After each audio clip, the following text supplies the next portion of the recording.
Kung bation bitaw gyud nato ang mga panghitabo sa atong kalibutan karon, ang mga kasakit sa kalibutan, mga dilubyo, makaguol biya gyud. Kung naigsuon, daghan na gyud kay mga ilhanan ug timaan nga nagpasidaan na ang Dios nga siya umaabot na para himuon ang adlaw sa paghukom natong tanan.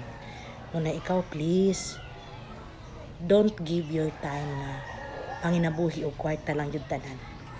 I-balance yun na igsuon. Maunang live life balance nga dili lang yun kanunay nga lawas lang atong tagaagbili. Ayaw kalimot nga naatay kalag nga tagaan po natong pagtagad.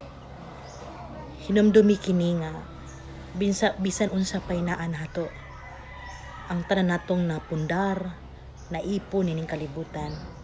Di nato na mabitbit atubangan sa Ginoo, plus di nato madala kundili dinhila na sa kalibutan tanan.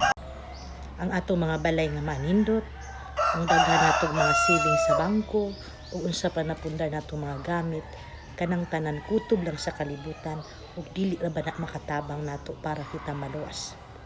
Mo na ang kalag taga natong bili.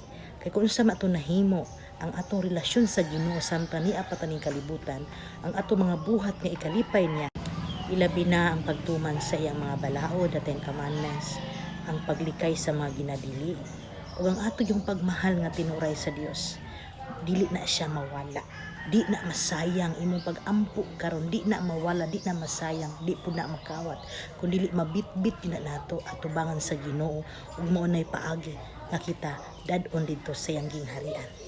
Munang muhatag gyud tag panahon igsuon no, di gyud ta malimot nga mag-ampo. Dayon ang atong kinabuhi, di lang takuto ba nga buutan tang pagkaamahan, buutan tang pagkainahan, buutan tang pagkaanak, buutan tang pagkasilingan igsuon, dili ta kutob diha ha. Kay kini atong kabuutan ato ni iklaro nga dili ni makaluwas nato. Unsay but pasabot nako, ang atong kabuutan nining kalibutan nganuman daghang responsible father, responsible mother, buutan nga anak, buutan nga silingan, pero dili mainam. Daghang responsible mother, buutan nga pagkainahan, kugihan lagi kay manglimpyo, manglaba, moatiman sa mga anak, buutan nga asawa, pero hindi tiksimba, dili mahinimbahon, no? Walay panahon sa pag-ampo, kay diyan na lang pirmi na busy sulod sa panimalay. Igsoon timan dili kutob diha atong kinabuhi.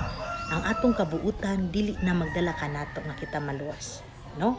Ang pinakanindot natong suwiron kana bang mga tawo nga ay sit aside sa nang mga labhunon, limpihunon kay mosimba sa ako. Ay lito na siya kay magampo pa ko. So inaana ba kinahanglan ang Ginoo unahon usa nato, ayat ta mabisi igsuon. Amen.